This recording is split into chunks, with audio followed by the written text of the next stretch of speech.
Muy buenas noches, estimados amigos y colegas. De nuevo, estamos en estas sesiones de tipo webinars con el proyecto La Neurocirugía en Manos Salvadoreñas. En esta ocasión, tengo el agrado de contar con la participación de una amiga neurocirujana mexicana de gran prestigio internacional. Ella es la doctora Alma Griselda Ramírez Reyes, neurocirujana de la República Mexicana. Ella en esta ocasión va a presentarnos la temática prevención de complicaciones en el tratamiento de hidrocefalia. Antes de darte o cederte la palabra, Griselda, quiero leer una breve hoja de vida profesional tuya. La doctora Alma Griselda Ramírez Reyes fue egresada de la Facultad de Medicina, Universidad Autónoma de Coahuila, especialista en neurocirugía y neurocirugía pediátrica, egresada del Centro Médico Nacional Siglo XXI, con un fellowship en neurocirugía pediátrica en el Policlínico Universitario Agostino Gemelli de la Universidad Católica de Roma, Italia, adscrita al Departamento de Neurocirugía del Hospital de Pediatría, Centro Médico Nacional Siglo XXI, profesor titular del curso de especialidad de neurocirugía pediátrica, Facultad de Medicina, Universidad Nacional Autónoma de México. Además es presidente de la sección de neurocirugía pediátrica de la Sociedad Mexicana de Cirugía Neurológica, miembro del Consejo Mexicano de Certificación en Cirugía Neurológica y Cirugía Neurológica Pediátrica y miembro de la Sociedad Internacional de Neurocirugía Pediátrica. Así es que, sin más preámbulos, le cedo la palabra a la doctora Griselda Ramírez. Adelante, Griselda. Hola, buenas noches. Muchas gracias por la invitación.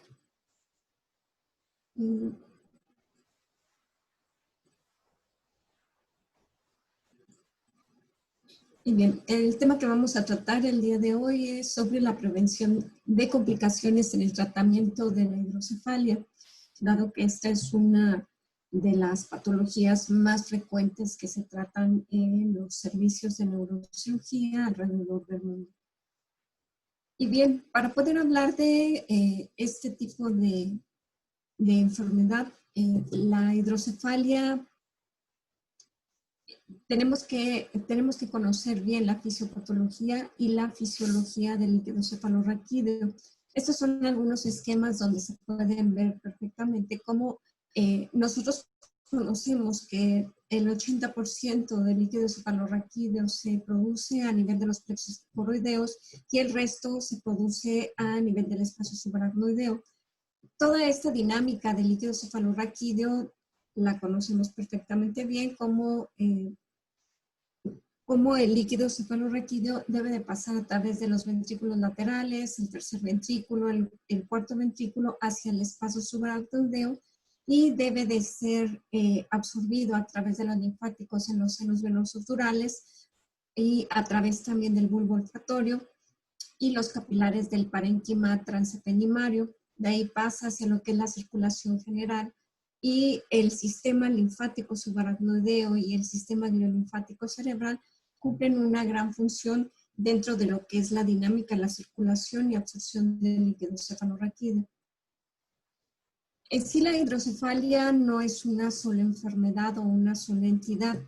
En general es un fenómeno que resulta del efecto de una gran diversidad de patologías y algo que es muy importante, no es exclusiva de la edad pediátrica. En cualquier grupo etario puede desarrollarse la hidrocefalia como consecuencia de múltiples causas. Y bien, para poder hacer la prevención, nosotros tenemos que basarnos en la seguridad del paciente con hidrocefalia. Esto es, identificar la causa probable de la hidrocefalia de acuerdo al grupo etario, hacer una evaluación adecuada de la comorbilidad del paciente, hacer una planeación y selección de la técnica quirúrgica, ya sea endoscópica o a través de la colocación de un sistema valvular para su tratamiento, hacer una selección apropiada de la válvula cuando se elige colocar esta, ya sea por gradiente de presión y también por el perfil de la misma. Se debe de dar un seguimiento apropiado del paciente y hacer una detección y tratamiento oportuno de complicaciones. En cuanto a la identificación de la causa de la hidrocefalia, en la población pediátrica, las principales causas pueden ser por malformaciones congénitas, como son la estenosis del acueducto de Silvio. En la población pretérmino, la hemorragia de la matriz germinal es la principal causa de hidrocefalia. También tenemos causas infecciosas, como son las meningoencefalitis, principalmente por neumococo y por meningococo.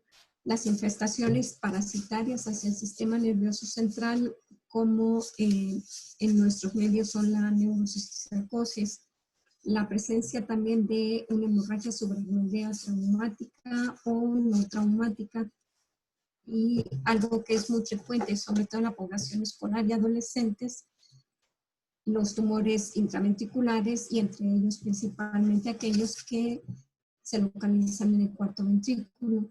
La hidrocefalia normotensa es prácticamente más frecuente en el adulto mayor.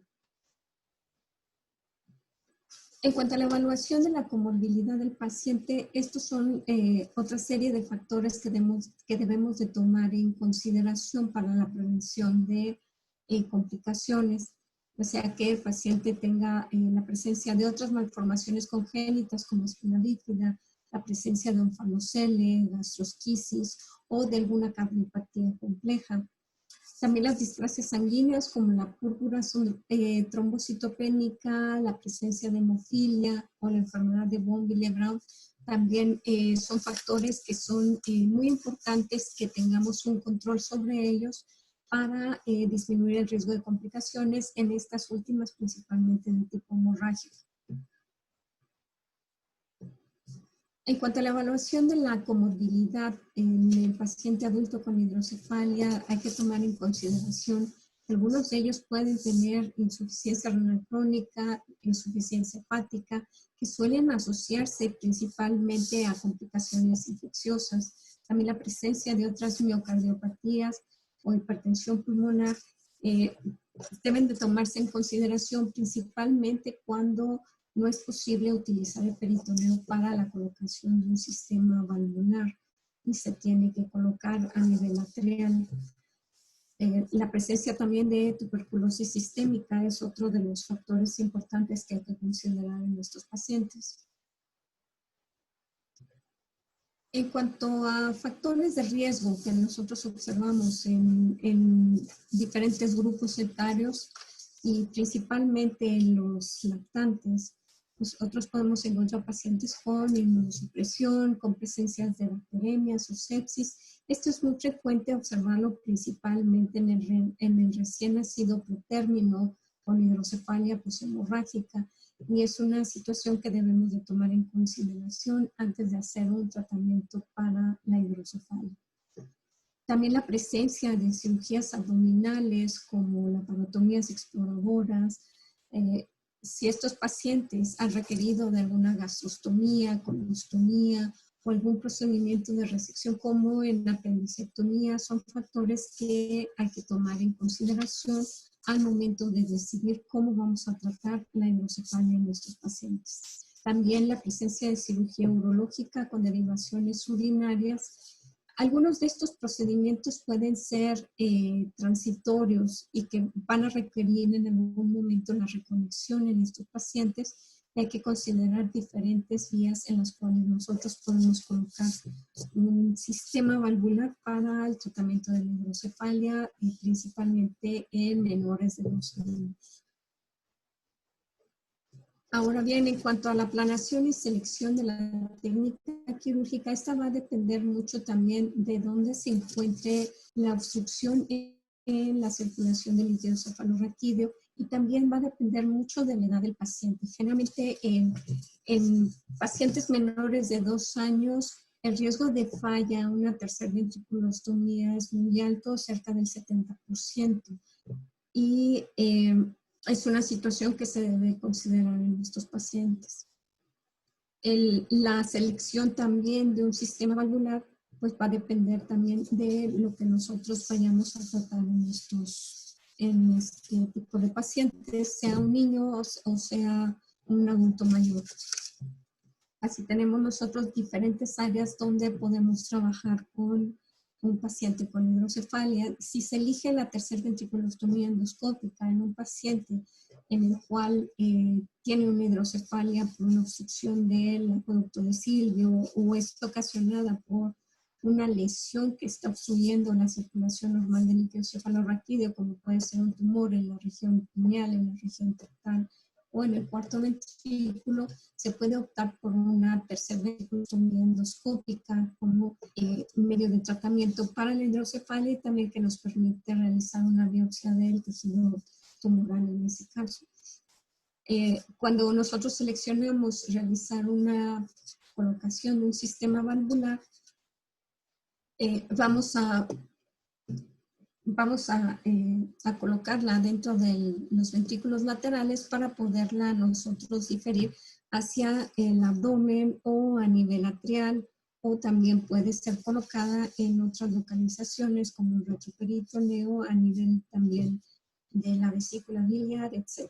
Hay una gran variedad de sitios donde nosotros podemos colocar la derivación ventricular para poder tratar la hidrocefalia en pacientes complejos.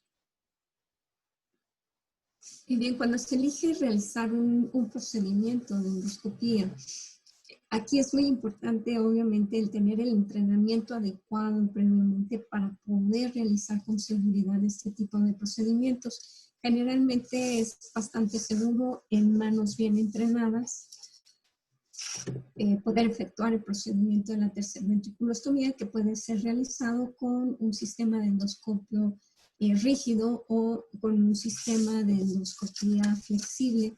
Ambas permiten realizar perfectamente el abordaje hacia el piso del tercer ventrículo y hacer una adecuada comunicación hacia la cisterna interpeninsular. Cuando se elige colocar un sistema valvular, aquí es muy importante hacer una selección apropiada de la válvula por el gradiente de presión que requiere el paciente.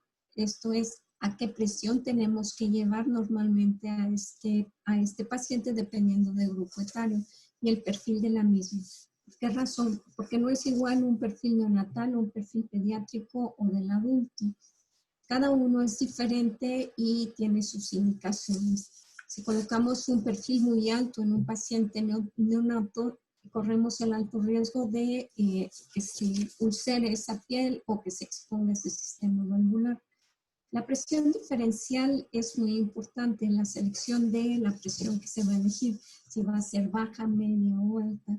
Esto dependerá también del grupo etario y cuál es la presión que normalmente maneja ese grupo etario. Si estamos hablando de recién nacidos, generalmente manejan presiones que pueden ser de 0 hasta 3 milímetros de mercurio. Incluso también se ha registrado algunos pacientes que llegan a tener presiones negativas a nivel intracraneal. Generalmente la presión media se elige ya en pacientes que están en etapa preescolar, escolar o adolescente. Y las válvulas de presión alta generalmente se utilizan en aquellos pacientes en los cuales el origen de la hidrocefalia es debido a una lesión que se encuentra localizada en la fosa posterior. Esto es importante porque razón, si nosotros colocamos en este tipo de pacientes una válvula de presión media, una válvula de presión baja, vamos a producir una grave complicación en nuestros pacientes como la hernia inversa y también nos puede ocasionar una apoplejía tumoral y un compromiso vascular hacia el tallo cerebral severo que puede ocasionar inclusive la muerte. En cuanto a los sistemas, también existen sistemas valvulares que son programables y los antigravitacionales. Estos sistemas también nos permiten disminuir el riesgo de complicaciones secundarias como son el síndrome de ventrículos en hendidura por sobredrenaje. Y bien, ¿cuáles son los factores que se encuentran relacionados a la técnica quirúrgica? Aquí esta es una situación muy importante que se da en el quirófano y esto va en relación a la inapropiada manipulación de una prótesis que puede ocasionar una contaminación de la misma Y el tiempo quirúrgico prolongado también puede ocasionar un mayor riesgo y en relación a infecciones relacionadas a la colocación de un sistema valvular. Otros factores que están relacionados a la técnica quirúrgica están al momento de hacer el procedimiento quirúrgico en la perforación de víscera hueca. Principalmente esto ocurre en pacientes muy pequeños, en el lactante menor y en el recién nacido, cuando no se tiene un apropiado cuidado al momento de introducir el catéter distal en la cavidad abdominal, se puede producir una laceración en el intestino o una perforación, dando como consecuencia que este paciente pueda tener una salida de ese catéter distal a través del ano y producir también un abdomen agudo. También otro de los riesgos que se tienen es el desarrollo de hematomas en pacientes donde se está manipulando demasiado el pulmón y al momento de hacer la tunelización del sistema. En cuanto a la necrosis de los colgajos cutáneos, esto es una parte que es vital. Al momento en el cual se está realizando la incisión quirúrgica, se debe tener mucho cuidado de mantener la vascularidad del colgajo cutáneo. Esto nos va a evitar que haya necrosis del mismo con exposición del sistema valvular. Otro aspecto que es muy importante también es que el sistema valvular debe de ir por debajo de la gala, no en el tejido celular subcutáneo, porque eso nos va a producir que haya una necrosis y exposición del sistema, como vemos aquí. Otro problema que vemos nosotros relacionado con la técnica quirúrgica, cuando no se coloca correctamente un catéter proximal o hay un acodamiento en cuanto a la colocación de la válvula, puede producirse una fístula del líquido cefalorraquídeo y obviamente esto llevarnos a infecciones relacionadas a la colocación del sistema valvular. Otros aspectos que también son importantes al momento de colocar el sistema, y lo vemos aquí, es la necrosis del colgajo en esta zona, la necrosis del colgajo con exposición del sistema, y a nivel abdominal, lo que les mencionaba también. Si no está bien colocado el sistema o si no hay una absorción adecuada también del líquido, se va a producir una apertura de la herida con una infección y una fístula secundaria. Estas son otras complicaciones que también se pueden dar desde la técnica que se está utilizando en estos pacientes. Cuando no hay una adecuada fijación del catéter distal al sistema valvular, hay migración de lo que es el catéter distal, como se observa en esta radiografía lateral, lo cual nos lleva obviamente a una disfunción. También puede haber este tipo de complicación que es extraordinariamente rara, sin embargo, bueno, fue algo que observamos en un paciente donde hubo un anudamiento del catéter distal, lo cual produjo una disfunción a nivel distal en la paciente. Algo que también es muy importante al momento que nosotros vamos a planear la colocación del sistema valvular, es muy importante la posición en la que vamos nosotros a colocar al paciente. En este caso es un paciente con es un paciente oncológico que ha sido multitratado con quimioterapia, radioterapia, donde las condiciones de la piel, las condiciones también del paciente son muy diferentes a las de un paciente con hidrocefalia sin radioterapia y sin quimioterapia. En estos casos tenemos que evaluar muy bien la posición en la que le vamos a dar al paciente para poder colocar el sistema, sobre todo cuando son pacientes que tienen traqueostomías o que tienen catéteres centrales, donde difícilmente podemos colocar el sistema por vía anterior y tenemos que pasarlo por la parte posterior, por la espalda del paciente, para poder llegar hacia el flanco y poder colocar el sistema distal. Esto principalmente con la intención de prevenir que haya una colonización del sistema cuando está adyacente el trayecto de la válvula hacia una traqueostomía o un catéter subclavo. En cuanto a la tercera ventriculostomía endoscópica, es una gran herramienta para el tratamiento de la hidrocefalia en aquellos pacientes mayores de 2 años de edad y en todos aquellos en los cuales la causa sea una lesión obstructiva muy bien localizada. En el caso de lesiones sistémicas, realmente no es una opción realizar una tercera ventriculostomía, como es en el caso de aquellos pacientes que tienen tumores neuroectodérmicos primitivos con metástasis subaracnoideas. En este caso, podemos ver en esta imagen la perforación en la membrana premamilar. Este es un catéter para poder hacer la medición de la presión intracraneal en este paciente. Se hizo la medición intraventricular para evaluar que estuviera en condiciones aceptables la ostomía que se hizo en esta localización. Este es un estudio de resonancia magnética que se realizó posterior a una tercera ventriculostomía en un paciente con un tumor de la fosa posterior, y aquí podemos ver muy bien la turbulencia que se genera en estos pacientes posterior a la realización y funcionamiento de un sistema, de una tercera ventriculostomía endoscópica.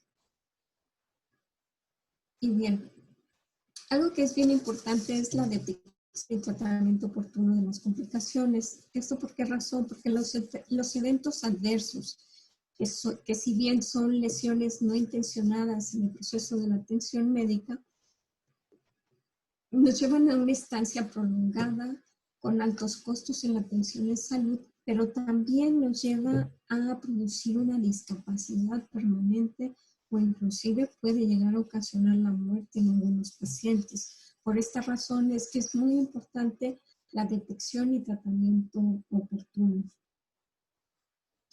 Ahora bien, cuando estamos en las unidades hospitalarias, principalmente en las emergencias hospitalarias, cuando arriba un paciente al cual se le colocó un sistema valvular, es muy importante que investiguemos por qué se le colocó inicialmente una válvula a ese paciente, cuándo le fue colocada, si tiene historial de recambios valvulares y en qué momento ocurrió esto, si tiene historia previa de infecciones relacionadas a la válvula, cuáles fueron los síntomas previos a las funciones valvulares y si los síntomas actuales son similares, qué tipo de válvula le fue colocada. Esto es muy importante, saber la presión que está manejando, el rango de presión que maneja y el tipo de válvula. Esto es si es una válvula de presión diferencial o si es una válvula programada.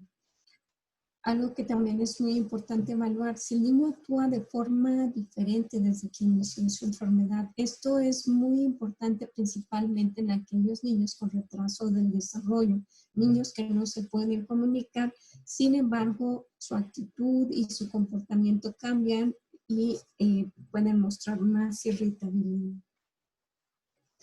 Estos son datos clínicos que debemos de tomar en consideración en cualquiera de nuestros pacientes que tienen una válvula para tratamiento de la hidrocefalia. En este caso, en los lactantes generalmente va a ser raro ver que tengan fiebre.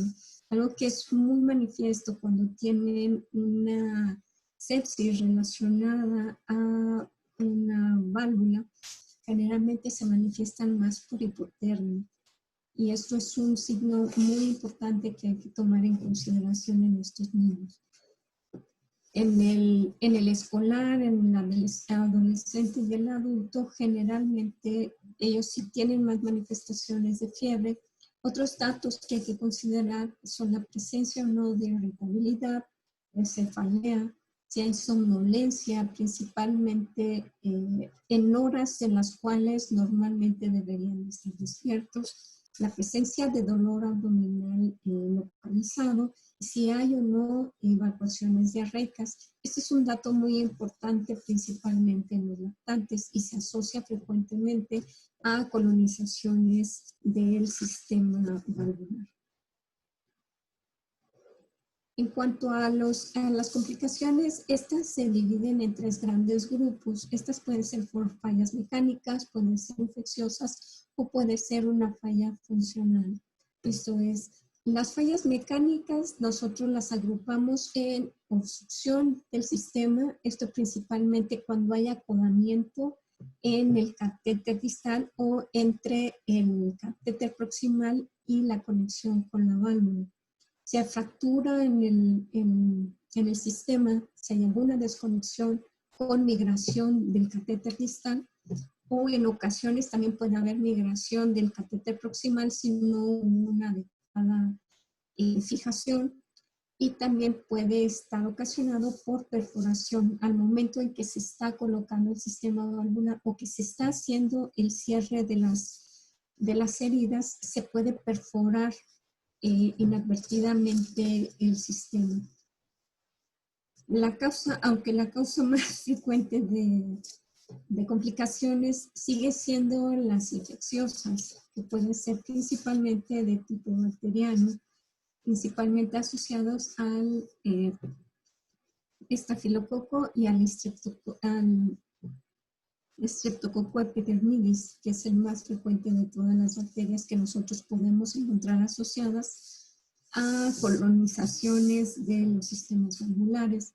Raras veces vemos asociaciones con infecciones micóticas y es poco frecuente verlo en los niños que sea de causa parasitaria. Esto es más frecuente verlos en los adultos que tienen principalmente cisticercosis, en los cuales los cisticercos de localización intraventricular suelen obstruir lo que es la punta del catéter proximal. En cuanto a las fallas funcionales, estas se pueden dar por sobredrenaje, y esto llevarnos a un síndrome de ventrículo sin hendidura, a la formación de un pseudoquiste a nivel abdominal. La citis también puede ocasionarnos una falla funcional por falta de absorción, y la presencia de metástasis, que esto se ve frecuentemente en aquellos pacientes que tienen carcinomatosis meningia con metástasis subaracnoides. En cuanto a las infecciones relacionadas a los sistemas valvulares en hidrocefalia, estos llegan a ocasionar epidemitis ventricular entre un 5 y 41% de los casos. A nivel mundial, lo que es aceptado es entre el 5 y 15% de infecciones relacionadas con sistemas valvulares para tratamiento de hidrocefalia.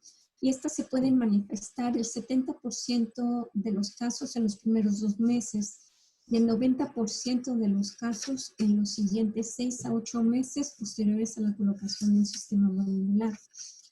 El diagnóstico de probabilidad nos los da cuando realizamos una citología y un citoquímico donde observamos hipocorraquia y pilocitosis en líquido cefalorraquídeo.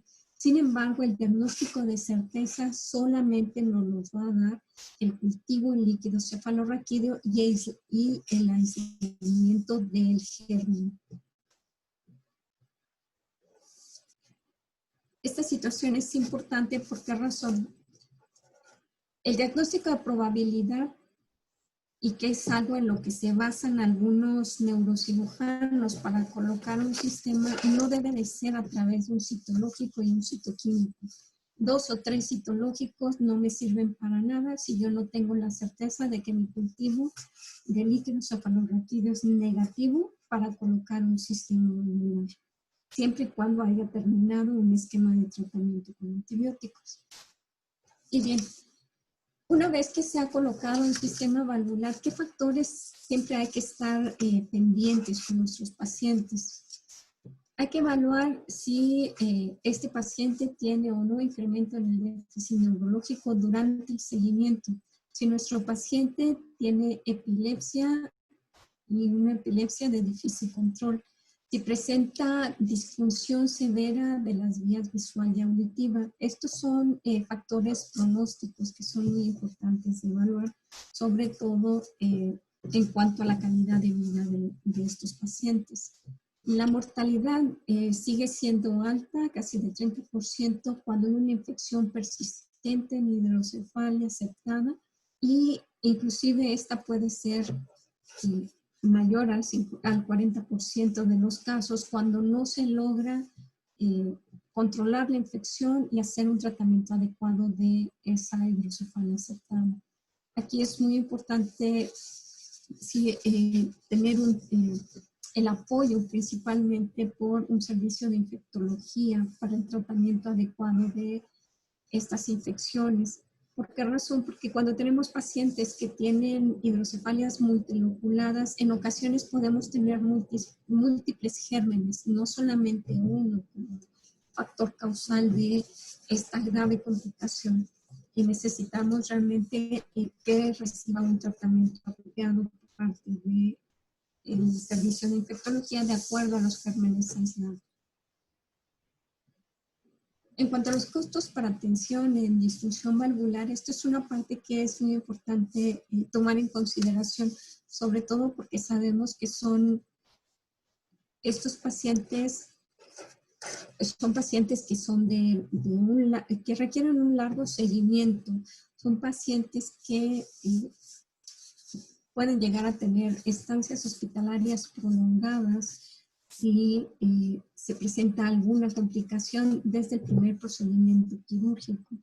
En Estados Unidos, para 2011, el costo de atención por paciente era de $55,000. A medida que se han mejorado los protocolos en cuanto a la atención de este tipo de pacientes, ha disminuido de una manera considerable las complicaciones, las estancias hospitalarias y obviamente con esto los costos de atención. En México, el costo para el Instituto Mexicano del Seguro Social de un paciente con hidrocefalia con una primera complicación es de alrededor de $540,000 por paciente. Esto es sumamente costoso cuando llega a haber alguna disfunción de primera vez o llega a haber una infección, el costo puede elevarse todavía más. Y bien, ¿qué factores nos ayudan a nosotros a poder disminuir todos estos riesgos en nuestros pacientes? Uno de ellos es el entrenamiento con simuladores para la colocación de un sistema valvular y la aplicación de técnicas endoscópicas. Se debe de hacer una estandarización adecuada de la técnica quirúrgica y algo que es muy relevante es la experiencia del cirujano. Entre más joven es el cirujano, mayor riesgo de complicaciones tiene. Entonces, es muy importante esta parte. A medida que uno empieza su carrera como cirujano en el tratamiento de este tipo de pacientes, tiene que ir cubriendo una curva de aprendizaje en la cual llega hacia una meseta en la cual disminuye de una forma considerable sus complicaciones y las infecciones relacionadas en el tratamiento de la hidrocefalia. Y esto es muy relevante. ¿Por qué razón? En los servicios de neurocirugía, generalmente la hidrocefalia constituye más del 40% de los procedimientos quirúrgicos que se realizan. Entonces, si nosotros logramos disminuir el riesgo de complicaciones, tendremos, una mejor calidad en la atención y una mejor calidad de vida para nuestros pacientes. Aspectos que son muy importantes mientras se están desarrollando las destrezas en cuanto al manejo de este tipo de técnicas, es muy importante hacer un registro de los errores que pueden contribuir a un efecto Hawthorne. Y esto es muy importante. ¿Por qué razón? El cirujano tiende a mejorar sus habilidades quirúrgicas y su toma de decisiones a medida que sabe que está siendo evaluado. Cuando no está evaluado y no existe esa evaluación, es muy difícil que se tenga la suficiente autocrítica para mejorar las destrezas en cuanto a un procedimiento quirúrgico humano. Algo que nos sirve también al momento que vamos nosotros registrando nuestros propios errores, podemos hacer cambios en cuanto a nuestras prácticas quirúrgicas, en cuanto a mejorar nuestra técnica. Algo que también es muy importante es la profesionalización de las competencias del neurocirujano. esto es algo que es muy relevante dentro de la cualificación de cualquiera de los médicos que van a atender este tipo de población. Y bien, para 2014, estas fueron las guías que fueron basadas en la evidencia clínica a través de una gran revisión de la literatura. Estas fueron publicadas en 2014 en el Journal of Neurosurgery Pediatrics. Y se hace una evaluación muy interesante de los diferentes aspectos que debemos de evaluar en el grupo con hidrocefalia, en el grupo de pretérmino con hidrocefalia posthemorrágica. No se recomienda el uso de trombolíticos ni diuréticos. Esto no es nada nuevo. Desde el año 2000, a través del Cochrane, se hizo una revisión muy amplia en cuanto al uso de trombolíticos y diuréticos para el tratamiento de la hidrocefalia posthemorrágica, así como de los drenajes a través de punciones lumboperitoneales, de los cuales ninguno de ellos hasta el momento ha tenido ninguna relevancia en cuanto a mejorar las condiciones en estos pacientes, así como la circulación del líquido cefalorraquídeo. Lo que es importante, bueno, sí es la colocación de válvulas ventrículos subgaleales. Sin embargo, estos son procedimientos que son transitorios. Solamente pueden mantenerse durante 2, máximo 3 semanas con este tipo de derivación, porque llega un momento en el cual se pierde totalmente la capacidad de absorción por parte de la piel que se encuentra suprayacente al sitio donde se colocó este sistema.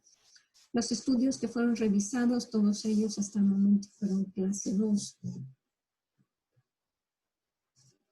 En cuanto a la evaluación de qué es mejor realizar una tercer ventriculostomía endoscópica versus una derivación ventriculoperitoneal, en cuanto al pronóstico y al objetivo que se busca para tratar la hipertensión intracraneal por hidrocefalia, ambas son equivalentes en cuanto a su pronóstico. Y todos los estudios revisados para poder llegar a esta conclusión son de clase 2. Sin embargo, bueno, cualquiera de nosotros desearíamos no dejar de forma permanente un sistema valvular. No hay suficiente evidencia sobre la ventaja en cuanto a diseños de los sistemas valvulares y este es el que tiene el mejor grado de evidencia, siendo todos estos estudios revisados de clase 1. En cuanto a saber qué es mejor, si una válvula programable, un sistema de presión diferencial, no hay evidencia que sustente que es mejor una que la otra. Aquí lo más importante es tener la disponibilidad del sistema.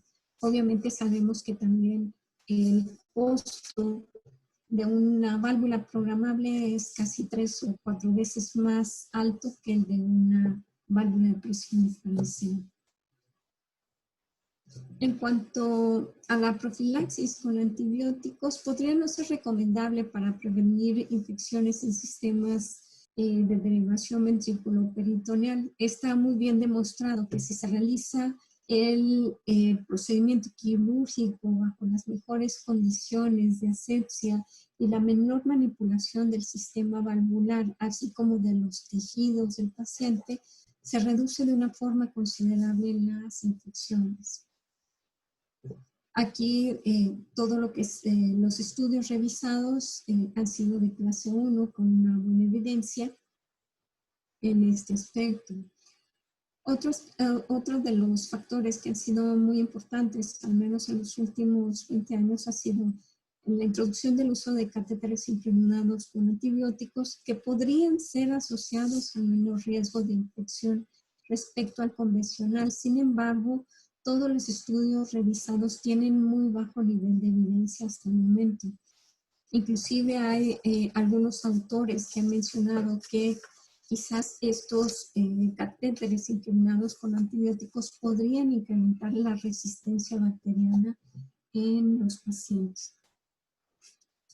En cuanto a cómo manejar las infecciones que están relacionadas a sistemas valvulares, En algunos artículos se promueve el retiro parcial o total del sistema como la mejor opción en cuanto al manejo de estos pacientes.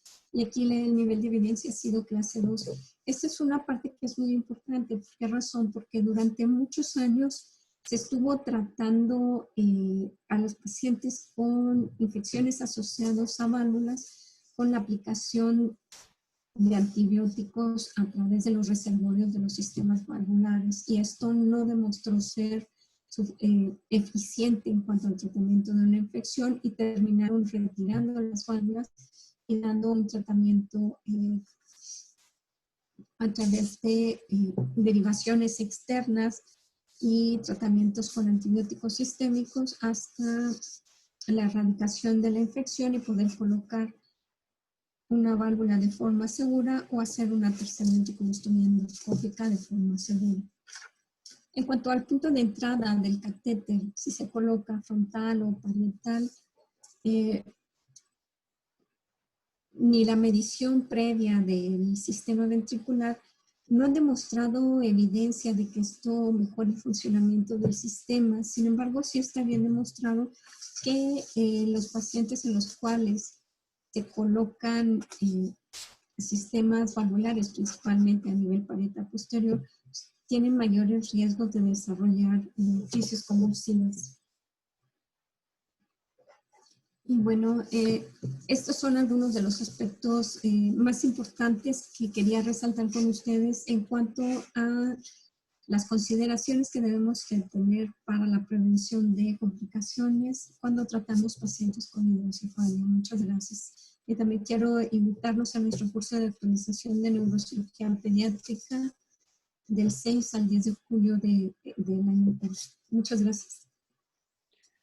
Excelente, Griselda. Me parece muy didáctica y completa tu charla. Realmente, recapitulando lo que mencionaste respecto a las diferentes complicaciones de hidrocefalia en edad pediátrica, considero que es un real problema de salud pública, ya que nuestros pacientes en edad pediátrica adolecen pues, de muchos problemas congénitos y el manejo de la hidrocefalia frecuentemente se ve complicado con este tipo de situaciones. Pues imagínate, por ejemplo, el costo anual por paciente, casi $55,000. Creo que en pesos mexicanos, 540,000 pesos mexicanos, creo, ¿verdad? Y la población en general que está comprometida, cuánto representa como parte del gasto público, más que todo para las instituciones públicas, cuánto representa en cuanto a gasto, pues, pudiendo profundizar un poco más en la prevención, ¿verdad? Y en tomar estos estudios, como tú muy bien lo has expuesto, en donde hay evidencia científica de si algunos procedimientos están recomendados o tienen una pobre evidencia de recomendación científica también. Tengo algunas preguntas que formularte, Griselda, con respecto a la tercera ventriculostomía. Esta puede ser realizada en infantes menores de 1 año o no, y cuáles son los requisitos que por lo menos tomográficamente debe de reunir la cisterna interpeduncular para poder realizar una fenestración ahí de la lámina premanilar o lámina terminalis. ¿Qué me puedes decir de eso, Griselda? Okay. Bueno, en lactantes menores realmente no es un procedimiento que se realice. ¿Por qué razón? Porque el lactante menor generalmente lo que tiene todavía está en maduración el espacio subaracnoideo, los corpúsculos de Pacchioni también no se han desarrollado completamente, y todo el sistema gliolinfático, como para poder garantizar que al hacer una tercera ventriculostomía endoscópica esto funcione. Eso fue una situación muy interesante que se presentó en 2006 cuando se realizó el primer congreso de hidrocéfalos en Suecia. Había una discusión muy interesante entre Chinali y otra doctora de Alemania en relación a el funcionamiento de la tercera ventriculostomía endoscópica en menores de 1 año.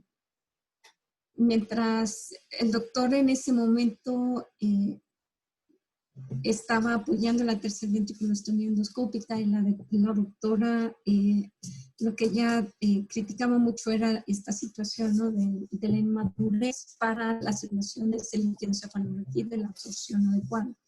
1 año después, el doctor Chinali publicó un artículo donde hacía referencia a estos pacientes menores de 1 año de edad y donde todos ellos terminaron con la colocación de válvulas subduroperitoneales, precisamente porque no había una circulación y absorción adecuada del líquido cefalorraquídeo. Es una de las situaciones que también se discute mucho en pacientes que tienen malformación de Chiari tipo 2 e hidrocefalia, donde aquí lo más importante de evaluar si es la cisterna interpeduncular, ¿por qué razón? Debe de tener amplitud esta cisterna interpeduncular, porque si nosotros encontramos muy pequeña esta cisterna, tenemos un alto riesgo de producir una complicación, principalmente cuando se utilizan pinzas y no catéteres Fogarty, podemos lesionar la basilar.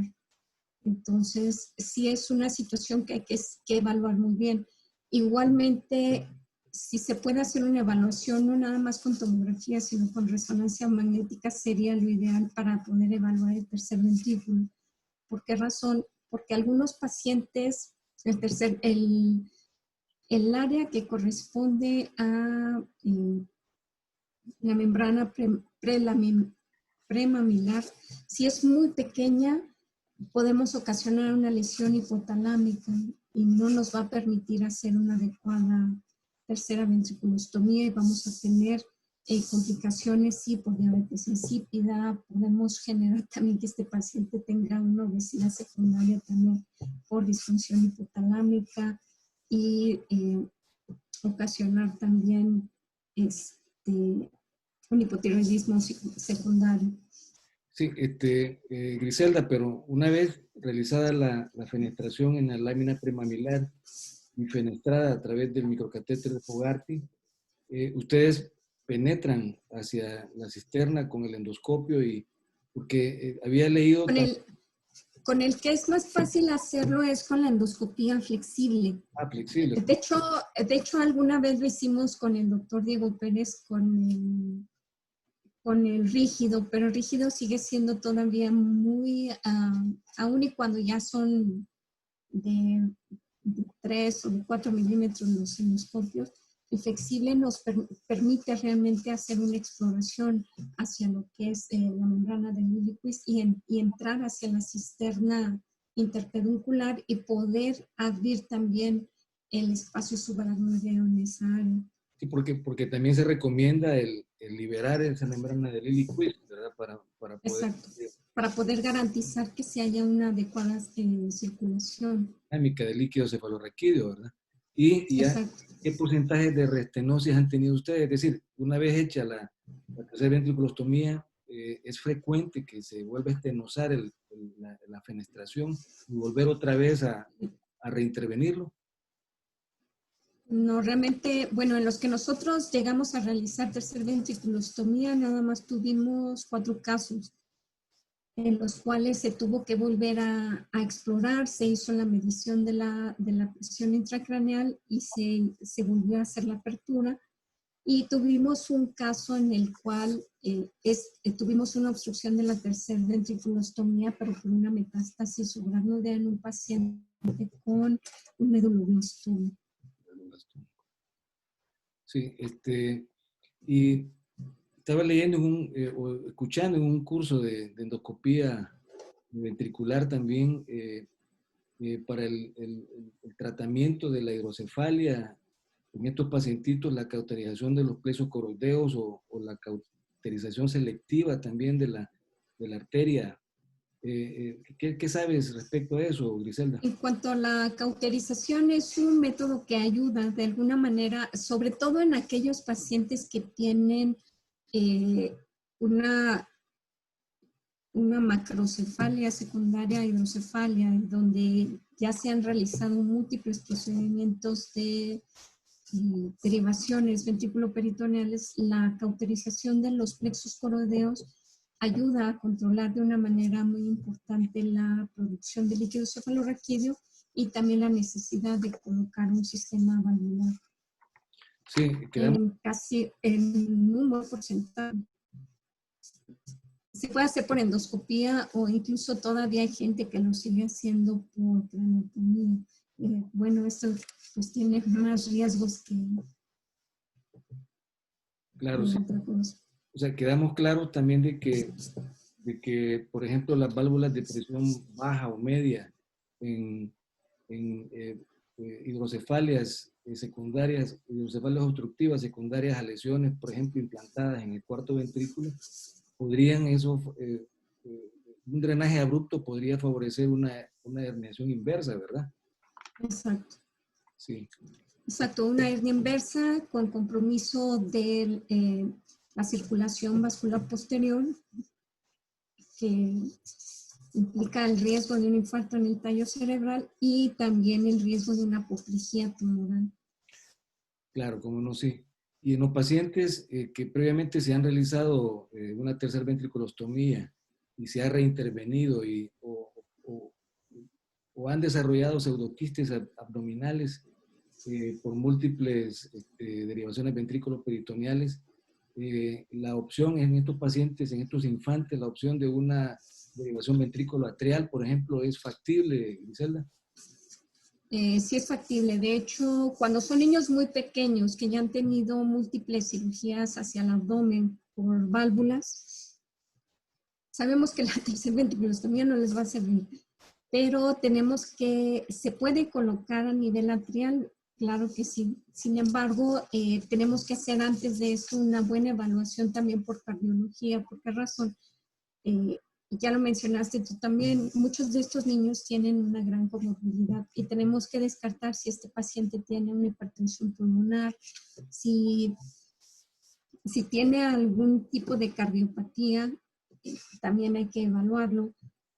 Otra cosa, hay que evitar que tengan catéteres centrales para que nosotros podamos colocar una válvula ventriculoatrial. Aquí lo más importante siempre va a ser tener cuidado con la sobrecarga que tienen al inicio una vez que colocamos la válvula. Generalmente lo que hacemos nosotros, ya una vez que se evaluó por cardiología y se coloca a nivel atrial, inicialmente los manejamos con diurético por la sobrecarga que pueden tener al miocardio. Entonces, y por el alto riesgo de que puedan desarrollar un edema pulmonar o falla cardíaca. Por esas razones que tenemos que tener ese manejo multidisciplinario con el servicio de cardiología. Sí, y en las derivaciones, ya casi para terminar, Griselda, solo dos preguntas más. Y en las derivaciones ventrículo-peritoneales que se han desarrollado de manera normal, pues sin ningún tipo de complicación transoperatoria, ¿ya han tenido casos ustedes donde han tenido perforaciones colónicas y el catéter distal ha migrado a través de la región anal?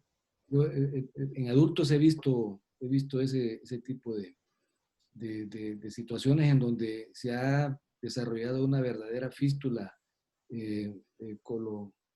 colónico-peritoneal también, ¿verdad? ¿Cómo han manejado esos casos si es que los han tenido, Griselda? Hemos tenido alrededor de 4 pacientes así. Generalmente se manejan con el servicio de cirugía pediátrica. Se extrae obviamente por vía distal el catéter. Los manejamos con la ventriculostomía, se hacen los cultivos, se maneja con antibióticos y cirugía pediátrica generalmente son los que intervienen. Si hay una perforación, ellos hacen el manejo del abdomen. Y posteriormente, ya una vez que se resuelve esta situación en los pacientes, sí vamos al atrio con estos niños. Hemos tenido algunos pacientes en los cuales temporalmente, mientras se resuelve la patología abdominal, nos hemos colocado retroperitoneo, que es una medida también transitoria donde puede estar ahí alrededor de 6-8 semanas en lo que se resuelve el problema abdominal y se reevalúa si está en condiciones o no de volverse a colocar el abdomen, o si no ya directamente nos vamos a la derivación ventricular. O si ya es un niño en etapa escolar o adolescente, se evalúa cuál fue la causa inicial de la hidrocefalia y se puede proceder a hacer una tercera ventriculostomía endoscópica. Hace tiempo a mí me tocó un paciente, pero ya venía también derivado. Por esta paciente tenía una perforación en el colon transverso. Nosotros lo que hicimos fue retirar el sistema y cirugía pediátrica realizó una colostomía porque la perforación era muy importante en esta paciente. Hizo una derivación colónica que fue por aproximadamente 6-8 meses que se manejó con esta derivación colónica. Sin embargo, nosotros tuvimos que colocar la válvula hacia el atrio ventricular y posteriormente se hizo la reconexión del colon en esta niña. Aún todavía está con la derivación ventriculateral, sin embargo, ya por la edad actual que tiene, en cualquier momento se puede optar por realizar el retiro del sistema y hacer una tercera ventriculostomía endoscópica. Excelente, sí. Y una última pregunta y consideración, Zelda. Yo recuerdo en la década de los 90 que el profesor Maurice Schuch, neurocirujano pediatra francés, era quien tenía la casuística más grande para ese entonces, no sé ahora, ¿verdad? El manejo de... ¿Perdón? El profesor Maurice Schuch de Francia era quien tenía la casuística más grande en ese entonces, en la década de los 90, el manejo de pacientes con hidrocefalia y sistemas derivativos. Y había inclusive desarrollado un protocolo de manejo para la colocación transoperatoria de los diferentes dispositivos, el número de personas que iban a estar presentes dentro del quirófano, la manipulación de los dispositivos, no debería de pasar por muchas manos, pues, ¿verdad? Y no ser descubierto o expuesto también en medio, etcétera, ¿verdad? Todavía se siguen desarrollando esos protocolos iniciados por este profesional francés. Y la otra pregunta es cómo hacen con los catéteres que tienen o si manejan el concepto, me imagino que sí, el concepto de colonización en la endoscopia del catéter, que están con ventriculostomía, cada cuánto tiempo los cambian, ¿verdad? Y si lo cambian de posición en el cráneo, o si estos pacientes con ventriculitis, que ya sabemos que tienen un alto porcentaje de mortalidad, utilizan los lavados, digamos, de las cavidades ventriculares a través de endoscopía, más que todo en aquellos ventrículos con politabiques y con líquidos cefalorraquídeos con aspecto de un agua de coco, etcétera. ¿Valoran esas situaciones? Bien, primero, bueno, en cuanto al protocolo del Dr. Schuch, sí se continúa realizando esto. Sin embargo, bueno, hay algunos cirujanos que no tienen, que no están convencidos, a pesar de que desde hace más de casi 30 años está demostrado que el protocolo del doctor es muy útil para disminuir el riesgo de infecciones. Sí, tiene que haber menos gente en sala, cerrar las puertas, ser la primera cirugía de la mañana cuando es posible. Generalmente, no siempre es posible que sea la primera cirugía de la mañana, a menos de que sea un paciente estable. Es un paciente grave, obviamente tiene que entrar a la hora que lo requiera. Obviamente también la menor manipulación de los sistemas es lo que garantiza que tengamos menos riesgos de infecciones, al igual que la menor manipulación del tejido del paciente. Entre más se machaca el tejido, los bordes de las incisiones, mayor es el riesgo de infecciones también. En cuanto a los pacientes que se manejan por ventriculitis, Generalmente lo que hacemos nosotros es que retiramos todo el sistema de derivación y se coloca una derivación externa. Generalmente nosotros ya en los últimos 18 años ya no aplicamos antibióticos intraventriculares. Es algo extraordinariamente raro que se realice. ¿Por qué razón? Porque cuando se llevaba a cabo este tipo de procedimientos teníamos mayor riesgo de que hubiera mayor formación de septos por el proceso inflamatorio químico que se producía por el antibiótico. Generalmente, cuando se manejan con ventriculostomías, al inicio se toma el cultivo y se maneja en conjunto con infectología. Ellos generalmente son los que dan el plan de manejo con antibióticos y son los que están pendientes obviamente de los cultivos. Al inicio, cuando tenemos una infección, se hacen cultivos seriados, se hacen diariamente para poder evaluar si hay respuesta o no al tratamiento con antibióticos. A partir del primer cultivo que sale negativo, se toman cada tercer día y se da un tratamiento entre 10 a 15 días dependiendo del germen con el que estemos tratando. Si para esos 15 días en que se dio ese esquema de tratamiento persiste con infección el paciente, se tiene que cambiar la ventriculostomía, se cambia de localización hasta que se completa el esquema de tratamiento y que está en condiciones el paciente de operarse.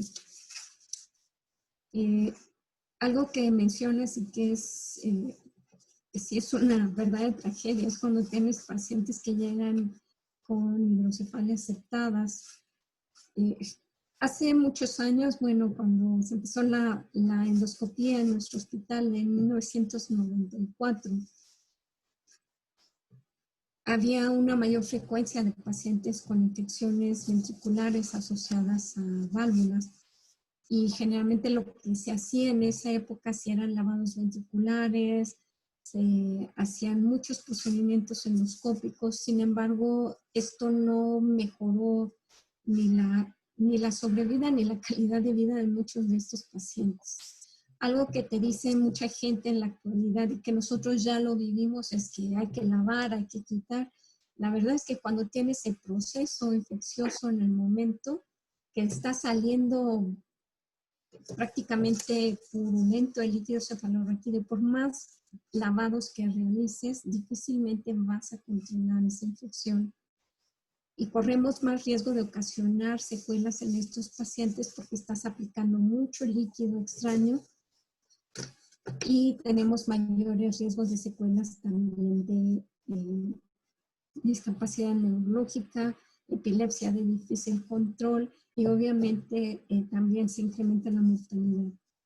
Hay gente que dice que si le tienes que meter 10, 15 veces el endoscopio al paciente que tiene una hidrocefalia, cree que está bien porque tiene el equipo, eso no es lo correcto. Finalmente, algo que sí se debe de hacer énfasis siempre será en la prevención. La prevención siempre será lo que garantizará la calidad de vida y la sobrevida de nuestros pacientes. Algo que alguna vez discutimos en un congreso era precisamente eso. Los costos de atención son muy altos cuando tenemos un paciente complicado, con una infección o con una hidrocefalia multiseptada. No son nada más de 540,000 pesos es si tengo una complicación, la primera. Pero si yo tengo un paciente con un problema infeccioso crónico, con una hidrocefalia aceptada, los costos se van hasta casi 2 millones de pesos. Y ahí, desafortunadamente, a pesar de los costos, el costo para el paciente y para la familia es muy alto, mucho más alto que lo que cuesta monetariamente. El tener un equipo de endoscopía no nos garantiza que vamos a tener siempre el mejor tratamiento para el paciente si no se hace en las mejores condiciones o si se abusa del mismo cuando ya tienes una complicación como una hidrocefalia aceptada. Cada vez que entra un paciente a quirófano, el costo se va elevando y vamos nosotros deteriorando la calidad de vida del paciente. Inclusive podemos llegar a ocasionar hasta la muerte. Algo que que veíamos, por ejemplo, en hidrocefalia aceptada en los pacientes con hemorragia de matriz germinal, era que cuando entrábamos a hacer la exploración en esos pacientes, algo que no te lo dice mucha gente es que lo primero que encuentras son membranas llenas de vasos y que si no tienes un adecuado sistema para coagulación, podemos ocasionar mayores complicaciones en ese paciente. Entonces entra uno, ve, ya comprueba uno la situación en la que está, es cesárea. Pero esas son situaciones que nosotros vemos en la hidrocefalia con la ependimitis activa y que entras con el endoscopio, encuentras miles y cientos de membranas, que es muy difícil que las puedas coagular y que puedas hacer un lavado apropiado. Eso realmente yo creo que la gente que no lo ha visto no tiene mucha idea de lo complejo realmente que es tratar estos pacientes y de que muchas veces cuando ya estás en una condición así, es mejor optar por los cuidados paliativos con los cuales uno va a ofrecer calidad de vida al paciente y no vamos a prolongar el sufrimiento con procedimientos que son inútiles en estos casos. Claro, perfecto, excelente, doctora Griselda Ramírez. Ya lo mencionaste tú, pues no solamente es el costo del procedimiento inicial, que es $55,000 anuales por paciente, sino que el costo, por ejemplo, de la manutención de estos pacientes que van a tener que lidiar con secuelas neurológicas y que van a requerir inclusive de rehabilitación, etcétera. Imagínate, 2 millones de pesos, pues es una cantidad exorbitante que por demás justifica cualquier tipo de medida para poder promover, como tú dices, la prevención y evitar la prevención. llegar hasta a tener que utilizar procedimientos de técnicas curativas, pues, ¿verdad? Entonces aquí es importante, más que todo para las instituciones de salud, que los diferentes gobiernos tengan políticas de salud encaminadas a esto para que, como tú dices, ofrecerle al infante, en este caso, la mejor calidad de vida, ¿verdad? Y no prolongar pues un calvario, pues, que realmente para estos niños y para la familia también, ¿verdad? Es un calvario, pues, el estar llevando, el estar llegando al hospital, a cuidarlos, etcétera, y ver también cómo se va deteriorando poco a poco. Yo te agradezco, Griselda, la buena disposición que has tenido en colaborar con nosotros, los salvadoreños. Como te digo, este es un proyecto netamente nacional, pero también queremos abonar a la educación continua de toda la región, más que todo con nuestros residentes, con los neurocirujanos nobles que inician, pues, y que muchos de ellos van a incursionar en el área pediátrica también. Sé que tú eres un profesional de reconocido prestigio internacional también, no solamente en tu país, sino que a nivel de la región, a nivel del hemisferio, y qué mejor pues para que nos puedas compartir estas experiencias que tienen en tu hospital con el resto de países de Latinoamérica también. Gracias. Muchísimas gracias a ti por la invitación y por permitirnos compartir un poco de la experiencia que nosotros tenemos en el manejo de estos pacientes tan complejos que vemos en nuestros países. Claro, como no, seguro. Ojalá que en futuras fechas nos acompañes también con otra de las múltiples temáticas que hay para la neurocirugía pediátrica y contribuir, como ya lo mencioné anteriormente, a la educación continua. Que pase buenas noches. Por supuesto que sí. Zelda. Muchísimas gracias. Hasta luego. Hasta pronto. Cuídate mucho. Hasta luego.